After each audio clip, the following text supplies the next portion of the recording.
की सबसे प्रतिष्ठित और सबसे मुश्किल माने जाने वाली परीक्षा है सिविल सेवा परीक्षा, जिसको पास करने के बाद हमारे देश में आईएएस, आईपीएस और आईएफएस अधिकारी बनते हैं। और हमारे देश में कहा जाता है कि दरअसल देश नेता नहीं चलाते, यही आईएएस, आईपीएस, आईएफएस चलाते हैं। ये बात काफी हद तक सच भी है। और जब परीक्षा इतनी महत्वपूर्ण हो, इसको पास करने वाले इतने पावरफुल पदों पर बैठते हो, तो इसकी प्रतिष्ठा भी उतनी ही ज्यादा है। हर साल इस परीक्षा को पास करने के लिए कमोबेश 11 से 12-13 लाख तक प्रतियोगी हर साल इस परीक्षा को देते हैं, लेकिन उनमें से पास होते हैं सिर्फ 800-900 और अधिक। कई बार अगर वैकेंसी हो तो 1000, यानी 13 लाख में से सिर्फ लगभग 900-1000 प्रतियोगी ही इस परीक्षा को पास कर पाते हैं। अब इसलिए इस देश में इसको सबसे महत्वपूर्ण परीक्षा माना जाता है। छात्र सालों साल तक इस परीक्षा की तैयारी करते हैं और जैसे मैंने कहा कि इसमें पास करने का जो परसेंटेज है वो इतना मामूली है कि लाखों लाख युवाओं के दिल हर साल इस परीक्षा का जब रिजल्ट आता है तब टूटते हैं। सबकी आस होती है कि इससे बेहतर, इससे स्पष्ट, इससे ट्रांसपेरेंट कोई परीक्षा नहीं है। यही असली टैलेंट की पहचान होती है। लेकिन हाल ही में एक घटना ने इस पूरी यूपीएससी की चयन प्रक्रिया पर सवाल खड़े कर दिए हैं। ये घटना है एक ट्रेनी आईएएस अधिकारी पूजा खेड़कर की। दरअसल ट्रेनी आईएएस अधिकारी पूजा खेड़कर इन दिनों सुर्खियों में छाई हुई हैं। वे प्रोबेशन के दौरान ही विवादों में फंस गई, यानी ट्रेनिंग के दौरान ही वो विवादों में ऐसे फंसी और ना सिर्फ उनके चयन पर सवाल उठे बल्कि यूपीएससी परीक्षा पर सवाल उठने लगे। अब ना सिर्फ उनके चयन को लेकर सवाल उठने शुरू हो गए हैं, बल्कि सवाल अब यूपीएससी और उसके चयन प्रक्रिया की प्रतिष्ठा पर ज्यादा उठ रहे हैं। कई दिनों से मीडिया में छाई पूजा खेड़कर की जब पहली पोस्टिंग पुणे कलेक्ट्रेट में हुई, तब उन्होंने ऐसी मांगों का पिटारा खोला कि पूजा खेड़कर ना सिर्फ उनकी नौकरी खतरे में है, बल्कि जैसे मैंने कहा कि आईएएस परीक्षा की प्रतिष्ठा भी। हुआ क्या? पूजा खेड़कर 2022 में उन्होंने परीक्षा पास की और पास करने के बाद उनकी ट्रेनिंग हुई 1 साल। और ट्रेनिंग होने के बाद जो दूसरा पार्ट होता है, ट्रेनिंग के 2 पार्ट है। एक ट्रेनिंग का पार्ट होता है कि वो किसी जिले या किसी कलेक्टर की देखरेख में वो रियल टाइम ट्रेनिंग ले। उसी ट्रेनिंग को लेकर पूजा खेड़कर को पुणे में उनको नियुक्त किया गया था।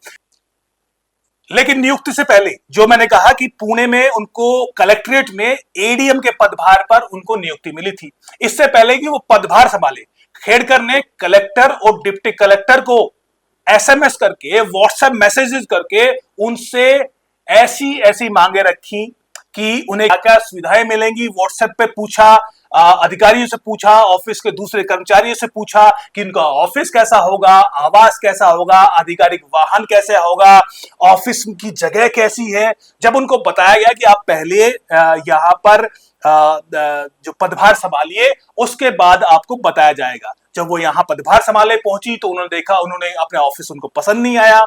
ऑफिस 4th फ्लोर पे था तो उन्होंने कहा कि ये जगह अच्छी नहीं है, इसमें अटैच्ड बाथरूम नहीं है। जो उन्होंने जो साथी एक और अधिकारी जो कि अतिरिक्त जिला अधिकारी थे, उनके ऑफिस के एक हिस्से पर कब्जा कर लिया, वहां पर अपना सामान रखा और वहां पर अपनी जो स्टेशनरी होती है, अपनी जो विजिटिंग कार्ड होते हैं, वो भी उन्होंने ऑर्डर कर दिए। ये सब कलेक्टर सुहास दिवसे की जानकारी के बिना जो जिला कलेक्टर थे वो कहते रहे कि भाई प्रोबेशन में अधिकारी को इतनी सब सुविधाएं नहीं मिलती है, आवास की व्यवस्था की जाएगी। लेकिन वो नहीं मानी। मामला यहां तक पहुंचा कि उनके पिता भी उनके साथ थे, वो भी अधिकारियों से बहस करते रहे कि क्यों नहीं मेरी बेटी के लिए सुविधाएं दी गई। उसकी शिकायत उन्होंने एक अन्य अधिकारी से भी की कि इन कलेक्टर साहब को भुगतना पड़ेगा क्योंकि वो मेरे बेटी को सुविधाएं नहीं दे रहे हैं। तो ये सब एक ट्रेनी अधिकारी के तौर पर तैनात पूजा खेड़कर पुणे में कर रही थी। इसी महीने में 3 जून को उनको पदभार संभालना था। उसके बाद अगले 2-3 हफ्तों तक यही ड्रामा चलता रहा। आखिरकार जो सुहास दिवसे है उन्होंने शिकायत की प्रशासनिक अधिकारियों से, अपने उच्च अधिकारियों से शिकायत की, तब यह मामला सोशल मीडिया पर आया और सोशल मीडिया से धीरे धीरे अब मीडिया में छाया हुआ है। लेकिन जब मीडिया में मामला आया तो परत दर परत दूसरी ऐसे खुलासे हुए जिससे समझ में आता है कि ये जो देश की सबसे प्रतिष्ठित परीक्षा है इसमें बहुत कुछ गड़बड़ झाला है। अब जब मामले का परत दर परत खुली तो खुलासा होता है कि दरअसल पूजा खेड़कर ने जो सिविल सेवा परीक्षा की थी उसमें बहुत सारी जानकारियां गड़बड़ दी थी। जानकारी मान ले तो सबसे पहले पूजा खेड़कर पर आरोप है कि उन्होंने मल्टी डिसेबिलिटी कैटेगरी में आवेदन किया था, यानी उन्होंने खुद को विकलांग बताया था। उसमें उनका चयन हुआ और साथ साथ पूजा खेड़कर ने अपने आप को ओबीसी यानी ओबीसी में नॉन क्रीमी लेयर का जो आरक्षण की जो कैटेगरी है वो भी उसका जो फायदा होता है वो भी उन्होंने इस परीक्षा में उठाया। लेकिन जांच में पाया गया है, अब जब जांच हुई तो पता चलता है कि भाई सबसे पहले अगर हम नॉन क्रीमी लेयर कैटेगरी को देखें तो पूजा खेड़कर ने अपनी संपत्ति का विवरण जो दिया है 1 जनवरी 2024 को, उसमें 22 करोड़ की संपत्ति उन्होंने खुद को बताई है, उनकी बताई है। जबकि नियम ये है कि जो सर्टिफिकेट बनता है वो पिता के नाम पर बनता है, जबकि उसके पिता एक रिटायर्ड प्रशासनिक अधिकारी है जिनके पास जो पहले से महाविकास आघाड़ी से चुनाव लड़ चुके हैं और उसमें उन्होंने जो अपनी संपत्ति घोषित की थी वो 40 करोड़ से ज्यादा की संपत्ति थी। और जब वो अधिकारी थे तब उन पर भी इसी तरह के आरोप लगते थे। सोचिए कि एक प्रशासनिक रहने वाले अधिकारी की बेटी अपने आप को ओबीसी की नॉन क्रीमी लेयर कैटेगरी में अपने आप को घोषित करती है, जिसकी कैटेगरी के तहत कि उसके जो आवेदक है, जो प्रतियोगी है, उसके पिता या उसके परिवार की जो वार्षिक आय है वो 8 लाख रुपए से ज्यादा नहीं होनी चाहिए। बात यहां लाखों की नहीं है, बल्कि यहां तो उसके पिता के पास जो संपत्ति है वो 40 करोड़ से ज्यादा की है। तो कैसे वो ओबीसी के नॉन क्रीमी लेयर आरक्षण का फायदा उठा सकती है, ये एक जांच का विषय है। दूसरा, जैसे मैंने कहा कि खुद पूजा खेड़कर के पास अकूत संपत्ति है। एनडीटीवी के एक रिपोर्ट के मुताबिक खेड़कर के पास महाराष्ट्र भर में 5 जमीन के प्लॉट है और 2 अपार्टमेंट है। पुणे जिले के महालुंगे में 2 प्लॉट की कीमत लगभग 16 करोड़ रुपए है, जबकि धड़ाउली में एक और प्लॉट की कीमत 4 करोड़ रुपए है। खेड़कर के पास अहमदनगर के पाचुंडे और नंदूर में भी एक प्लॉट है। एक की कीमत है 25 लाख रुपए, दूसरे की कीमत है 1 करोड़ रुपए। दावा है कि ये दोनों ही प्लॉट उनके मां ने उसको उपहार में दिए थे, ये उन्होंने दावा किया है। इसके अलावा खेड़कर के पास अपार्टमेंट हैं, 2 अपार्टमेंट है। अहमदनगर के सावेदी में करीब 984 स्क्वायर फीट का एक फ्लैट है जिसके कीमत करीब 45 लाख रुपए है, जबकि पुणे के कोंडवा में भी एक 724 स्क्वायर फीट का एक अपार्टमेंट है जिसकी कीमत 75 लाख रुपए है। न्यूज रिपोर्ट्स के मुताबिक ये संपत्तियां 2014 से 2019 के बीच खरीदी गई थी, यानी जब वो आईएएस की परीक्षा उन्होंने नहीं दी थी। अब सोचिए कि उससे पहले की वो आईएएस परीक्षा दे, नॉन क्रीमी लेयर से पहले ही वो खुद के उनके पास करोड़ों की संपत्ति थी और ये संपत्ति कुल मिलाकर 20 करोड़ से ज्यादा की बैठती है। अब आप सोचिए कि कितना बड़ा फर्जीवाड़ा इस परीक्षा के दौरान किया गया। तो ये एक पक्ष है कि अपने आप को नॉन क्रीमी लेयर कैटेगरी में बताकर उन्होंने फायदा उठाया। दूसरा, जैसे मैंने कहा कि उन्होंने विकलांग श्रेणी में भी फायदा उठाया है।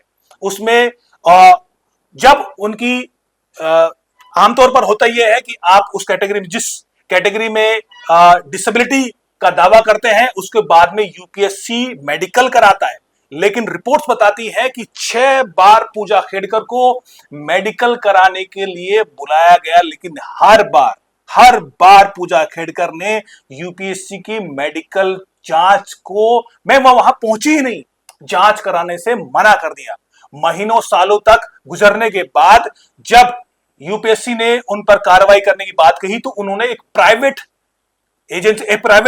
हॉस्पिटल की एक रिपोर्ट उन्होंने उस पर लगा दी और जो ट्रिब्यूनल है यूपीएससी से जुड़ा हुआ, जब उन्होंने इसको मानने से इनकार कर दिया तो उसके बाद समय बीता और फिर अचानक क्या हुआ कि उन्होंने उस रिपोर्ट को मान लिया और मेडिकल जांच किए बिना ही उनको आईएएस का रास्ता साफ कर दिया और उनकी ट्रेनिंग हुई। और ट्रेनिंग के बाद पुणे में जो उन्होंने किया वो आपके सामने है ही, कैसे उन्होंने ना सिर्फ एक प्रोबेशन अधिकारी के तौर पर तमाम तरह की मांगे की, बल्कि उनके पास अपनी निजी ऑडियो लेकर चलती थी जिस पर महाराष्ट्र सरकार लिखा हुआ था, उनके उस पर वीआईपी नंबर था और उसके ऊपर उन्होंने लाल बत्ती लगाकर वो चला करती थी। यानी टशन पूरा था एक प्रोबेशन अधिकारी होने के नाते। अब आप अंदाजा लगा सकते हैं कि गड़बड़ कहां है।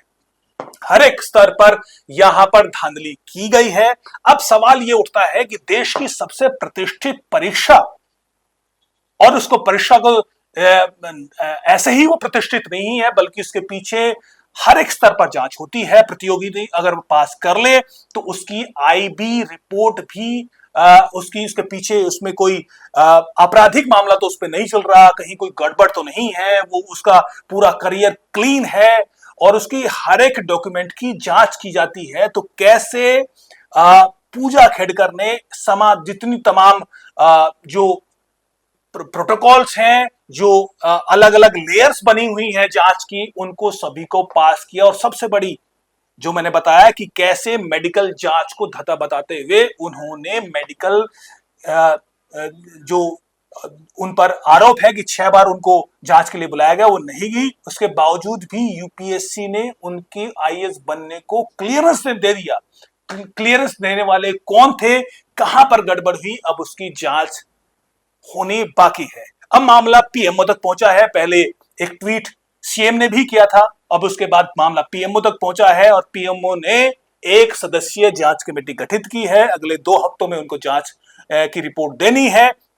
अब हर एक स्तर पर जांच की जाएगी और अगर जो नए कानून है तो उसके आधार पर अगर वो जो आरोप है वो सही पाए जाते हैं तो निश्चित तौर पर धोखाधड़ी करने और धांधली करने का आरोप जो उस पर आरोप लगे हैं उस आधार पर आपराधिक मुकदमा भी पूजा खेड़कर पर दर्ज किया जा सकता है, जिसमें अधिकतम उम्र कैद की सजा भी हो सकती है। यानी ये बेहद गंभीर मामला हो सकता है।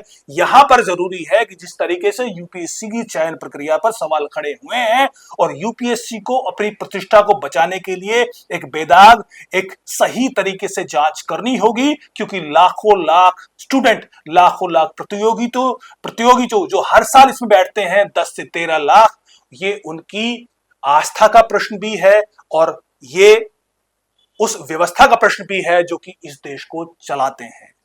अब देखना दिलचस्प होगा कि इतने हाई प्रोफाइल मामले में जो जांच कमेटी बनी है उसकी क्या रिपोर्ट आती है और रिपोर्ट आने के बाद जो ट्रेनी पूजा खेड़कर है वो आईएएस बनी रहती है या उन पर आपराधिक मुकदमा दर्ज होता है। नमस्कार, जय हिंद।